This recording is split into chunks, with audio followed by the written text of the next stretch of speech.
الرحمن الرحیم کل من علیہا فان ویبقى وجہ ربک ذو الجلال والاکرام فبأي آلاء ربكما تكذبان يسأله من في السماوات والأرض كل يوم هو في شأن فبأي آلاء ربكما تكذبان آمنت بالله صدق اللہ العظیم کل من علیہا جو کچھ زمین پر ہے فنا ہونے والا ہے، وَيَبْقَى اور باقی رہے گی وجہ ربی کا آپ کے رب کی ذات، ذو الجلال والاکرام جو بڑی عظمت اور احسان والی ہے۔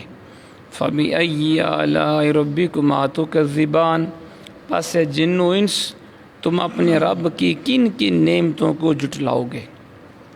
یسألہ مانگ رہے ہیں من فی السماوات والارض اس سے اپنی حاجتیں سب آسمان والے اور زمین والے، کل یوم ہوا فی شان ہر روز وہ ایک نئی شان سے تجلی فرماتا ہے۔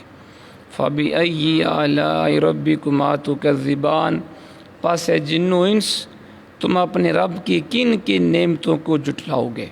حضرت محترم بھی آپ قرآن مجید فرقان حمید میں سے 27واں پارہ سورہ الرحمن کی آیت نمبر 26 تا 30 کی تلاوت اور ترجمہ سماعت فرما رہے تھے۔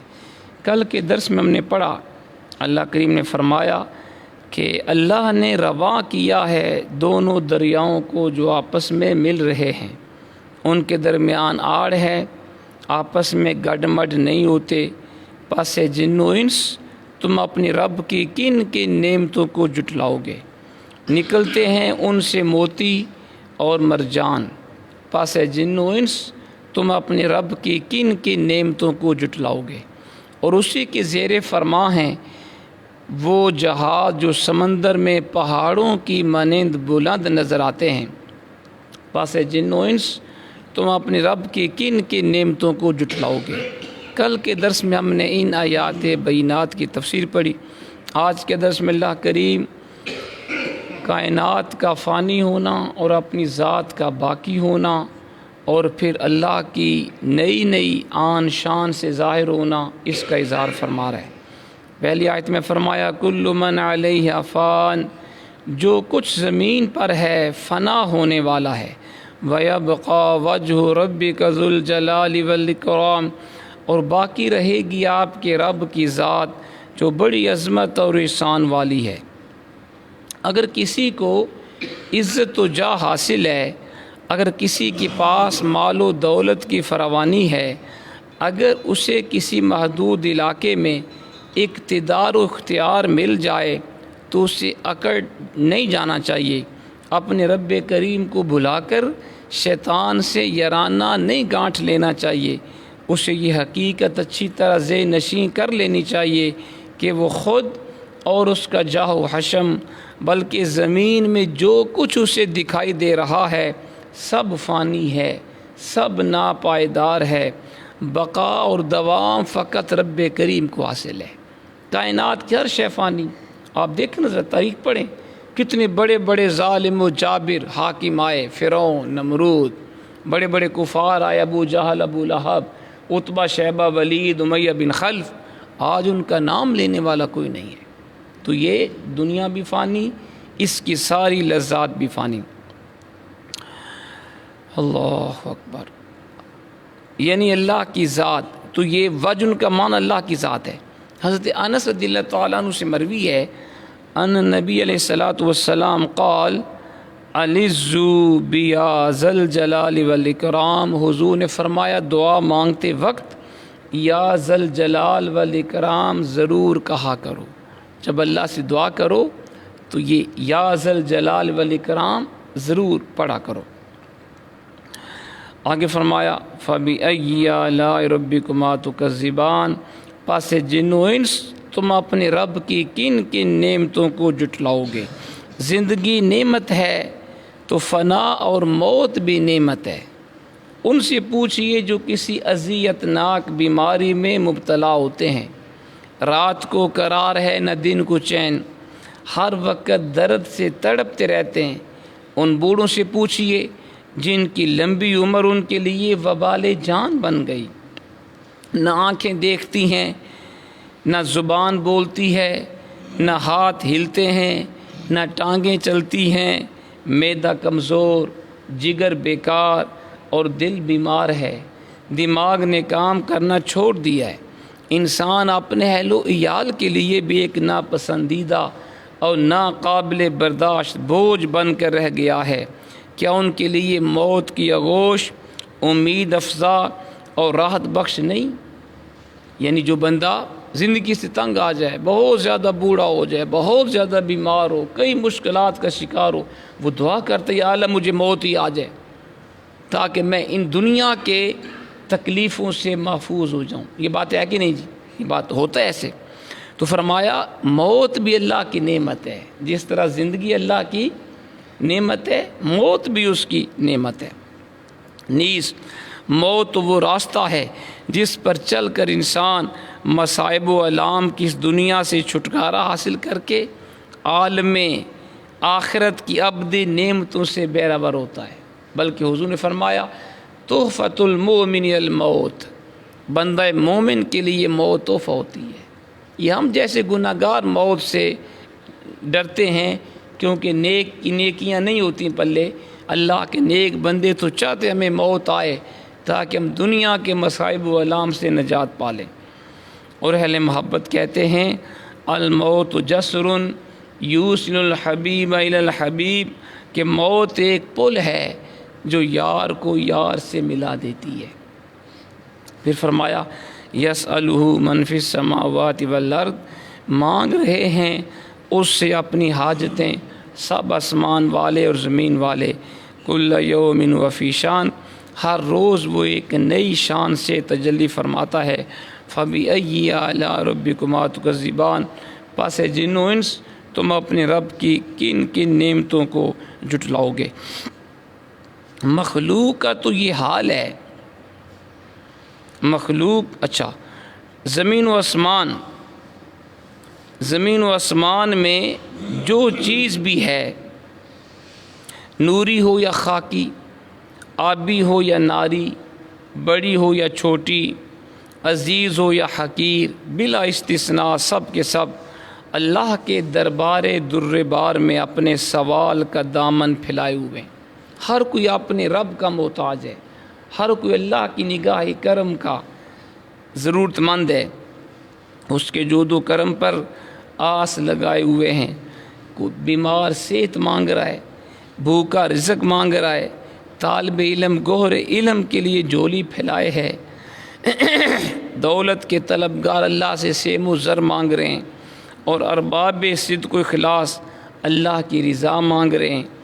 کون ہے جو وہاں سائل نہیں، کون ہے جو اس کے در کا گدا نہیں؟ یعنی ہر کوئی اللہ کے در کا گدا بھی ہے، محتاج بھی ہے، اور اللہ سے اپنی حاجات بھی مانگ رہا ہے۔ پھر فرمایا کہ ہر روز وہ ایک نئی شان سے تجلی فرماتا ہے۔ مخلوق کا تو یہ حال ہے، اور خالق اپنے مخلوق کی التجاؤں کو سن رہا ہے، ان کی دعاؤں کو قبول فرما رہا ہے۔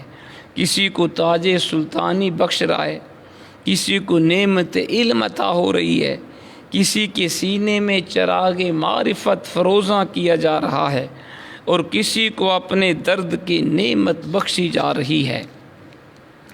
کوئی بیدار ہو رہا ہے، کوئی پیدا ہو رہا ہے، کوئی مر رہا ہے، کوئی بن رہا ہے، کوئی بگڑ رہا ہے۔ کہیں قحط کی چیرہ دستیاں ہیں اور کہیں ابر رحمت برس رہا ہے۔ کسی کو نوازا جا رہا ہے اور کسی کی مسلسل ناشکر گزاریوں کے باعث اپنی نعمتوں سے محروم کیا جا رہا ہے۔ ہر روز اس کی شان کا ظہور ہے، یعنی ہر روز اللہ کریم کی نئی شان ظاہر ہو رہی ہے۔ علامہ قرطبی رحمہ اللہ لکھتے ہیں کسی بادشاہ نے اپنے وزیر سے اس آیت کا مفہوم پوچھا، مجھے بتاؤ قرآن کی اس آیت کا مطلب کیا ہے کہ اللہ تعالیٰ ہر روز اپنی شان کا اور اپنی تجلی کو ظاہر فرماتا ہے۔ وہ وزیر اس کا جواب نہ بتا سکا اور کل تک کی مہلت بادشاہ سے مانگ لی۔ وہ بڑا پریشان ہو کے گھر میں آیا۔ اس کا ایک سیاہ فام غلام تھا۔ اس نے پوچھا میرے آقا آپ پریشان کیوں ہیں؟ تو اس وزیر نے اپنی پریشانی کی وجہ بتا دی۔ غلام نے کہا مجھے بادشاہ کے پاس لے چلیں، میں اسے اس آیت کا مفہوم بتاؤں گا۔ وہ غلام جب بادشاہ کے سامنے پیش ہوا تو اس نے بادشاہ کو کہا ایھا الامیر، اے بادشاہ، شانہ ان یولج اللیل فی النہار ویولج النہار فی اللیل، اللہ کی شان یہ ہے وہ رات کو دن میں اور دن کو رات میں داخل کرتا ہے۔ ویخرج الحی من المیت ویخرج المیت من الحی، زندہ کو مردہ سے، مردہ کو زندہ سے نکالتا ہے۔ ویشقی سقیما ویسقم سلیما، اور اللہ کی شان یہ ہے بیمار کو صحت عطا کرتا ہے اور صحت والے کو بیمار فرما دیتا ہے۔ ویبتلی معافا ویعافی مبتلا، اور وہ فرمایا آرام و عافیت والے کو مصیبت میں مبتلا کرتا ہے اور مصیبت والے کو آرام و سکون عطا فرما دیتا ہے۔ وَيُعِزُّ ذَلِيلًا وَيُذِلُّ عَزِيزًا، اور اللہ کی شان یہ ہے وہ ذلیل کو عزت بخشتا ہے اور عزت والے کو ذلیل کرتا ہے۔ وَيُفْقِرُ غَنِيًّا وَيُغْنِي فَقِيرًا، غنی کو فقیر، فقیر کو غنی بنا دیتا ہے۔ یہ اللہ کی شان ہے۔ تو بادشاہ نے یہ سن کر اس غلام کو، اس بادشاہ نے وزارت کا قلمدان سونپ دیا۔ اس نے کہا آج سے تم ہمارے وزیر ہو کہ تم نے ہمارے سوالوں کے جواب دیے۔ غلام نے کہا یا مولائی ھذا من شان اللہ، اس نے کہا میرے آقا یہ بھی اللہ کی ایک شان ہے کہ میں اس سے پہلے فقیر تھا، غلام تھا، اور یہ رب نے کرم کیا کہ آپ نے مجھے وزیر بنا لیا۔ یہ بھی اس کی شان کا ظہور ہے۔ عبداللہ بن طاہر نے حسین بن فضل کو بلایا اور کہا کہ جب یہ بات صحیح ہے کہ ان القلم جف بما هو کائن الی یوم القیامہ، کہ قیامت تک جو کچھ ظہور پذیر ہوگا وہ لکھا جا چکا ہے اور قلم اب خشک ہو گیا ہے، یعنی اب مزید کچھ لکھے گا نہیں۔ تو پھر اس آیت کا مطلب کیا ہے؟ کل یوم وفی شان، کہ اللہ تعالیٰ ہر روز ایک نئی آن شان سے ظاہر ہوتا ہے۔ حسین نے برجستہ جواب دیا فَإِنَّهُ شُؤُونٌ يُبْدِيهَا لَا شُؤُونَ يَبْتَدِيهَا، یعنی شان سے مراد ازل میں طے شدہ فیصلوں کا اظہار ہے اور نفاذ ہے، نہ کہ نئے فیصلوں کا آغاز۔ یعنی کل یوم وفی شان کا مطلب ہے اللہ نے روزی ازل سے جو فیصلے کر دیے ان کا اظہار ہوگا، ہر روز ان کا اظہار ہوتا ہے۔ یہ اس کا مطلب نہیں کہ فیصلے نئے طریقے سے آتے ہیں، فیصلے ہو گئے ان کو اللہ ہر روز اپنی شان کے مطابق ظاہر فرماتا ہے۔ اللہ کریم ہمیں قرآن و سنت کی سمجھ عطا فرمائے اور اس پہ عمل کرنے کی توفیق عطا فرمائے۔